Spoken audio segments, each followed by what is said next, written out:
সংস্কৃত পাঠশালাতে সকলকে স্বাগত জানাই। আমি সুরজিৎ রয়। আজকে তোমাদের 6 সেমিস্টার জিই সিলেবাস নিয়ে আলোচনা করব।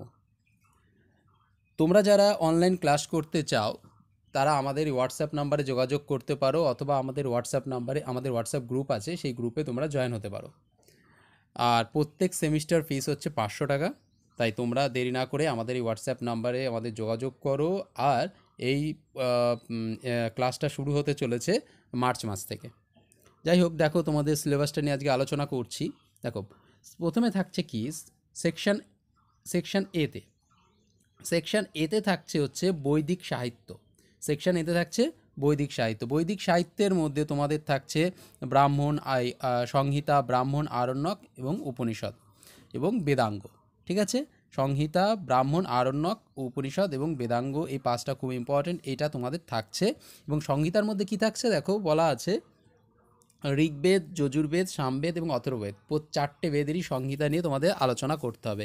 এর মধ্যে তোমাদের সময়কাল, তারপর ধর্মনিরপেক্ষ সূক্ত, দার্শনিক সূক্ত, তারপর বৈদিক সমাজ নিয়ে আলোচনা করতে হবে এবং সেগুলোই পড়তে হবে। এখান থেকে একটা ব্রড কোশ্চেন আর একটা শর্ট কোশ্চেন তোমাদের আসবে। ঠিক আছে, বৈদিক সাহিত্য থেকে একটা ব্রড কোশ্চেন আর একটা শর্ট কোশ্চেন। ব্রড কোশ্চেন থাকছে 10 নম্বর আর শর্ট কোশ্চেন থাকছে হচ্ছে 5 নাম্বার। টোটাল হচ্ছে 15 নাম্বার। এটা পুরোটাই বাংলায় লিখতে হবে। নেক্সট, এরপর আসছে হচ্ছে সেকশন বি। সেকশন বিতে থাকছে রামায়ণ। সেকশন বিতে থাকছে কি, সেকশন বিতে থাকছে হচ্ছে রামায়ণ এবং সিতে থাকছে মহাভারত। আর এই দুটো নিয়ে চাপ নিও না, কারণ এই দুটোর মধ্যে সেকশন বিতে থাকবে প্রজেক্ট, আর সেকশন মহাভারত থেকে তোমাদের হয়তো আসবে ইন্টারনালের কোশ্চেন।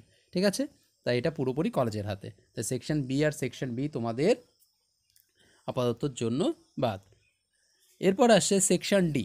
সেকশন ডিতে আসছে হচ্ছে পুরাণ।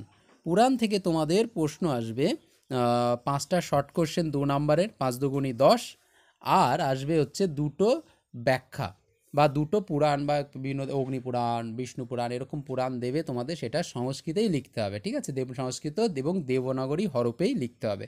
তোমাদের প্রশ্নে মেনশন করা থাকবে, বলে দেওয়া থাকবে কোনটা সংস্কৃতে লিখতে হবে, কোনটা বাংলায় লিখতে হবে। ঠিক আছে, মানে সংস্কৃতে যদি লিখতে হবে সেগুলো বলে দেওয়া থাকবে, আর যেগুলো বলা থাকবে না সেগুলো তোমরা বাংলায় লিখতে পারো। ঠিক আছে, তাই এইখান থেকে পুরাণ থেকে আসবে হচ্ছে 20 নাম্বার, বেদ থেকে আসছে 15 নাম্বার, পুরাণ থেকে আসবে 20 নাম্বার, টোটাল হলো 35। আর লাস্ট আসছে হচ্ছে সেকশন ই। সেকশন ইতে আছে ব্যাকরণ, দর্শন এবং সাহিত্য। ঠিক আছে, সেকশন ইতে কী কী থাকছে, ব্যাকরণ, দর্শন এবং সাহিত্য। দেখো, ব্যাকরণের মধ্যে কী পাবে তোমরা, ব্যাকরণের ইতিহাস, মানে ব্যাকরণ সম্বন্ধে ব্যাকরণদের যে ইতিহাস, ব্যাকরণ শাস্ত্রের যে ইতিহাস, সেই সম্বন্ধে আলোচনা করতে হবে।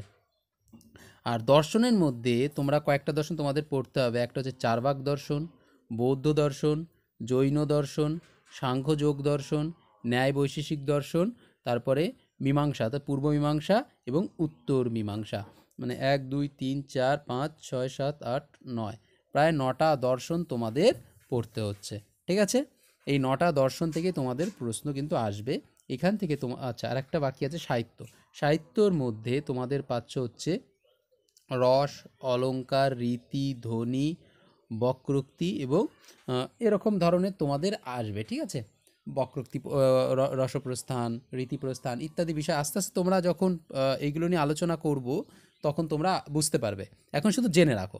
ঠিক আছে, আর এই সেকশন ই থেকে আসছে তোমাদের একটা ব্রড কোশ্চেন এবং একটা শর্ট কোশ্চেন। ঠিক আছে, এখানেও 15 মার্কস। ঠিক আছে, তো বেদ থেকে আসছে 15, পুরাণ থেকে আসছে হচ্ছে 20 এবং ব্যাকরণ, দর্শন, সাহিত্য থেকে আসছে হচ্ছে 15। টোটাল এই 50 মার্কস তোমাদের আসছে।